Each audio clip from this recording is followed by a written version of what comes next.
Memang ada kalau biaya yang udah terlalu tinggi itu ada upgrade namanya, tapi itu ada prosedurnya juga. Dan biasanya di ICU tuh, di ICU itu walaupun ada upgrade-nya, tapi kalau dia harus di ICU misalnya sebulan 2 bulan pakai BPJS, sementara pembiayaan di ICU itu bisa 3 juta per hari, bisa 5 juta per hari tergantung obatnya. Nah itu kos-kos rugi bagi rumah sakit. Tapi rumah sakit berani nggak ngomong seperti saya ini? Nggak berani. Nggak mungkin. Nanti dia malah. Tapi BPJS salah nggak? Nggak juga. BPJS itu pusing juga dia hitung-hitung uangnya. Ya. Ya kan supaya uang ini cukup gitu loh, yang dianggarkan oleh negara ini cukup. Jadi maksud saya itu program kesehatan pemerintah ini harus kasih uang yang cukup banyak, yang realistis ya. Ya.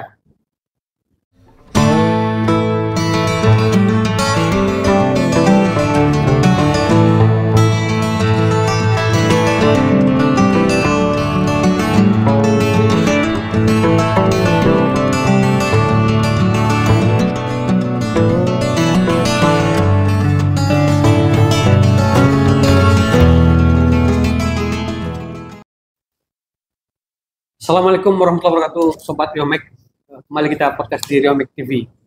Kembali sama Dr. Zul Asdi, SPB, MKes, MH.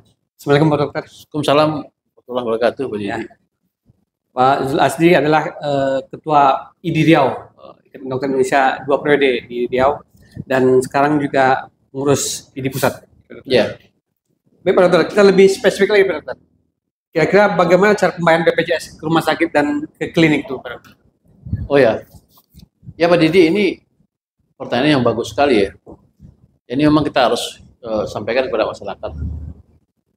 Cara pembayaran BPJS kesehatan dulu ya. Ya, pada rumah sakit dan klinik. Saya beberapa kali dalam pertemuan sebelumnya mengatakan sumber dari semua sumber permasalahan itu adalah bagaimana negara, kalau ini pemerintah pusat, pemerintah daerah, fokus menganggarkan dana yang cukup untuk bidang kesehatan ini. Kuncinya di sana. Kuncinya di sana. Jadi, nah saya mulai dari realita cara pembayaran ke rumah sakit ya. Jadi kita memakai konsep INA CBGs namanya. Jadi gampangnya gini lah, kelompok-kelompok penyakit itu dikelompokkan dalam grup, lalu setiap grup yang sama harganya sama. Gitu. Ya kelompok batuk, kan batuk itu banyak tuh, bisa ratusan diagnosis kan. Kalau kelompok batuk, apapun batuknya itu dibayarnya sekian X misalnya. Siapa BPJS itu bayar? Ke rumah sakit. Karena yang membuat kontrak itu adalah rumah sakit dan BPJS. Nah, ini dilema-dilema tenaga kesehatan, dokter, perawat, dan tenaga kesehatan lainnya. Sering bahasanya muncul, sama dokternya suruh pulang gitu loh. Ya. Limit udah habis. Limit udah habis gitu. Limit udah habis. Dokter kalau pasiennya belum sembuh lalu menyuruh pulang, itu melanggar sumpahnya. Nah, nggak boleh dokter itu menyuruh pulang hanya gara-gara uangnya limit sudah habis. Nah, disinilah dilema-dilema harian yang terjadi. Jadi Pak Didi, kalau kita ibaratkan rumah sakit itu adalah rumah makan, mereka kan mau makan itu kan harga nasi gorengnya bisa macam-macam ya. Ada telur, ayam, pakai udang, pakai spesial atau apa. Lalu pemerintah meminta harga tertentu dari nasi goreng itu. Pokoknya setiap orang yang makan di situ saya bayar sekian gitu. Nah, pada waktu masih masuk, tentu kita masih bisa memberikan makanan yang enak ya. kepada pembeli. Tapi kalau inasi bijisnya tidak ada dilakukan revisi, yang itu wajib tiap 2 tahun, udah lama nggak revisi, itu harga-harga sudah berbeda. Ya. Telur jadi setengah. Ya kalau di ibarat rumah makan ya nggak tahu ya telur setengah atau apa. Ya, tapi ya ada dilema dalam memberikan penata laksanaan kepada pasien. Jadi tidak ada istilahnya perawatnya suruh pulang karena tidak ada hak perawat atau dokter atau bidan untuk memulangkan pasien. Pasien pulang itu standarnya adalah standar ilmu kedokteran, ilmu perawatan, ilmu kebidanan. Itu pakemnya itu. Nah, ada juga rumah sakit yang mengeluh. Dia cerita ya operasi bedah otak itu sampai ratusan juta, tapi angka inasi bijisnya jauh dari itu. Nombok dari dia. Rumah sakit nombok rumah sakitnya. Tapi sakitnya kok nggak berani ngomong. Ya. Nanti diputus nanti. Kerjasamanya. Dia bilang operasi bedah otak ya rugi. Kan operasi usus buntu kamu untung katanya kan. Kan ini cash make namanya. Cash make itu pukul rata harga rata-ratanya. Jadi kalau menurut pandangan saya nih ya, itu pembiayaan kesehatan yang bermasalah itu kuncinya adalah inasi bijisnya harus ditinjau ulang. Ya. Direvisi terus. Direvisi, diberikan angka yang masuk akal dengan harga-harga sekarang. Jadi jangan suruh dokternya akrobat, perawatnya akrobat, rumah sakitnya akrobat. Kan ada anggota DPR yang bilang tuh diskusi. Ya. Kita ingin masyarakat itu sampai sembuh baru keluar. Nah, istilah sembuh itu kan pandangan siapa? Ya. Pandangan yang dipakai itu adalah pandangan medis. Dokter berani memulangkan berarti dia mengatakan sudah bisa pulang, tapi belum sembuh. Ya. Diperlukan lewat jalan. Jadi kalau sampai sembuh sebulan, 2 bulan, terus siapa yang bayar? Iya. Apakah negara punya dana yang cukup untuk itu? Nah, sekarang ada subsidi asuransi swasta namanya COB, Coordination of Benefit. Itu sebagian bagus ya. Tapi memang harus maksud saya itu jangan asuransi swastanya numpang di BPJS gitu loh. Yeah. Ya misalnya di Malaysia dia misalnya operasi usus buntu dia harus bayar 15 juta misalnya. Yeah. Dengan premi yang mirip, dia bergandengan dia tandem sama BPJS. Dia cuma bayar tambahan BPJS bayar 5 juta, dia tambah 5 juta lagi. Oh jangan dong asuransi swasta COB itu untuk kepentingan bisnisnya, ya. Apanya? Ya, tapi harus diberikan subsidi kepada BPJS ini supaya angkanya bisa lebih tinggi, bisa diberikan obat-obatan lebih baik, bisa diberikan apa? Dan juga pada akhirnya kalau pendapatan rumah sakit itu bagus, rumah sakit juga bisa mengembangkan diri yang beli alat-alat medis dan sebagainya, dan bisa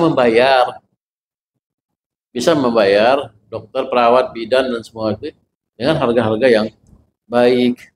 Pak Didi, orang kesehatan ini ya kalau memang semua sudah cukup, ya, mereka tuh memang hidupnya kayak gitu.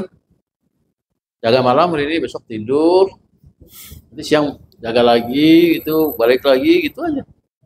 Dia bersihkan, ya perawatan luka, cuci ini apa, pasang infus. Saya bilang ke para perawat itu, saya bilang ya sudahlah, kita harus berniat nih sebagai ladang amal kita. Ya.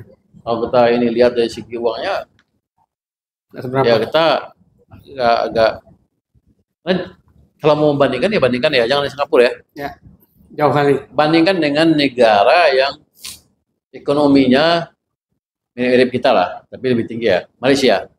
Nah, paling mudah membandingkannya itu dengan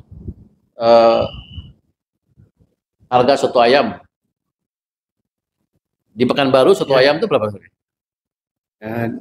40.000. 30.000 lah. 30.000. Di Kuala Lumpur mungkin 40.000 soto ayam. Nah, 50.000. Tapi satu orang dokter umum praktek di sana, dia dibayar bisa membeli 6 mangkok soto ayam. Di sini nggak cukup. Di sini dokter dan dokter gigi itu dibayarnya tidak cukup. Satu soto ayam. Ya, kan di klinik kan sistemnya kapitasi. Ya. Dia udah bilang, nah, kliniknya punya 1.000 peserta. Lalu dia dapat, misalnya mudah-mudah aja lah, misalnya satu peserta 10.000 misalnya, gampang hitungan. Jadi 10.000 kali 10 juta dia dapat tiap bulan. Dari 10 juta itulah dia membayar perawat, pajak, obat, apa semua dari sana. Dari 10 juta itu semua. Jadi kalau peserta itu nggak sampai 3.000 di klinik itu, dia rugi aja. Berat dia. Nah, dari sana juga dia gaji dokter. Coba kira-kira berapa dia mau bayar dokter? Ada klinik yang bisa bayar dokter 5.000 udah bagus tuh per pasien ya di BPJS. Bisa bayar 10.000, itu lebih bagus lagi kliniknya, baik kliniknya. Kalau dia bayar 5.000, berarti dokter ini untuk bisa beli satu mangkok soto ayam, dia harus dapat 6 pasien. Gitu?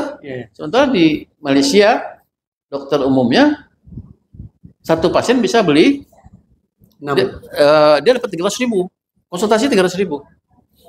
Dokter spesialis, kalau kita ke Malaysia, Singapura, sebagainya, dokter spesialis itu, saya nggak tahu ya, mungkin berbeda tempat, ya antara 500 sampai 1,5 juta konsultasinya. Jangan Singapura sebut, jangan Singapura. Ya.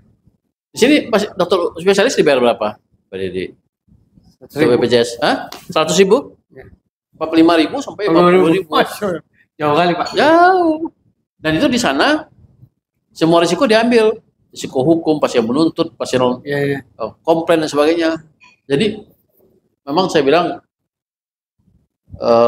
profesi, sepertinya profesi-profesi yang lain harus menghitung ulang berapa ini jasa medis, dokter, perawat, bidan, dokter gigi dan lain-lainnya. Sehingga dulu kan ada isu kan dokter gigi dibayar 2.000 itu, cabut gigi 2.000. Ya itu, seperti itu. Coba. Jadi kembali lagi ke kata kunci saya terakhir itu, negara harus menghabiskan uangnya untuk kesehatan dan untuk pendidikan. Tapi dihabiskan itu artinya dihabiskan yang terukur ya. Yang realistis. Ya artinya dengan satu sistem lah, dengan metode-metode yang ahlinya ada itu. Jadi itulah harapan kita, pemerintah ke depan paham ini, kalau enggak salah menyalahin terus. Oh, antara dokter, tenaga kesehatan dengan rumah sakit, nanti itu kan ini bagaimana nih dok, ini memang ada, kalau biayanya udah terlalu tinggi itu ada upgrade namanya, tapi itu ada prosedurnya juga. Dan biasanya di ICU tuh, walaupun ada upgrade-nya, tapi kalau dia harus di ICU misalnya sebulan, 2 bulan pakai BPJS, sementara pembiayaan di ICU itu bisa 3 juta per hari, bisa 5 juta per hari tergantung obatnya. Nah itu kos-kos rugi bagi rumah sakit. Tapi rumah sakit berani nggak ngomong seperti saya ini? Nggak berani. Nggak mungkin. Nanti dia malah. Tapi BPJS salah nggak? Nggak juga. BPJS itu pusing juga dia hitung uangnya. Ya kan, supaya uang ini cukup gitu loh, yang dianggarkan oleh negara ini cukup. Jadi maksud saya itu, program kesehatan pemerintah ini harus kasih uang yang cukup banyak, yang realistis ya. Nah, satu lagi yang penting adalah, yang membuat kos tinggi adalah pajak. Rumah sakit sulit karena pajak obat dan alkes itu termasuk pajak barang mewah. Coba itu dinolkan misalnya. Dinolkan gitu. Biar tidak membebani rumah sakit ya. Ya kan harganya jadi murah kan? Harga alkes sama harga obat jadi murah kan? Nah, jadi beban rumah sakit nggak besar ya. Itu juga jalan keluar yang bagus. Tapi pada intinya kan banyak pakar ekonomi kesehatan di Indonesia itu. Ya maksud saya itu diundang lah. Kalau orang pintar itu suruh hitung lagi gitu loh. Jangan tiba-tiba teriak-teriak Oh, pokoknya pasien berobat sampai sembuh. Itu bentuk-bentuk tidak mengerti apa yang terjadi di lapangan. Nggak ngerti itu orang-orang yang bicara itu nggak ngerti. Nah, ya kalau saya mengatakan ini, kepentingannya tentu agar masyarakat paham apa sebenarnya terjadi, dan masyarakat melalui anggota DPR, DPRD, dan pemerintah eksekutif bisa menghitung ulang soal kesehatan ini, karena kesehatan yang utama. Sebetulnya stunting itu, stunting, ibu hamil anemia, TBC lama dan sebagainya, itu kan kalau program promotif preventif dari puskesmas itu dalam mengawal masyarakat itu jalan dan uangnya cukup, kita bisa menyehatkan orang, bisa menyehatkan orang. Begitu. Mohon maaf kalau ada salah dan khilaf. Nah, cukup Pak, cukup. Semoga ini jadi perhatian pemerintah dan pengambil kebijakan, sehingga tidak ada membebani BPJS Pak ya. Jadi harus. Menurut saya sih BPJS harus disubsidi. Lebih disubsidi lagi. Lalu rumah sakit juga kalau bisa disubsidi juga oleh pemerintah. Lalu kalau seandainya tidak, kasih izin lah asuransi orang mampu atau orang kaya, atau ada perusahaan kaya mau subsidi, atau pemerintah daerah kaya, ini KTP-nya KTP kabupaten saya ada subsidi misalnya, itu lebih enak kita mengerjakan pasiennya gitu. Tapi apapun itu, dengan kondisi apapun, kita tetap setelah disumpah untuk memberikan pelayanan yang terbaik kepada masyarakat. Makasih Pak Didi. Baik, Sobat Remek, alhamdulillah bersama Pak Dr. Zul Asdi, SP MKes MH. Wassalamualaikum warahmatullahi wabarakatuh. Assalamualaikum warahmatullahi wabarakatuh.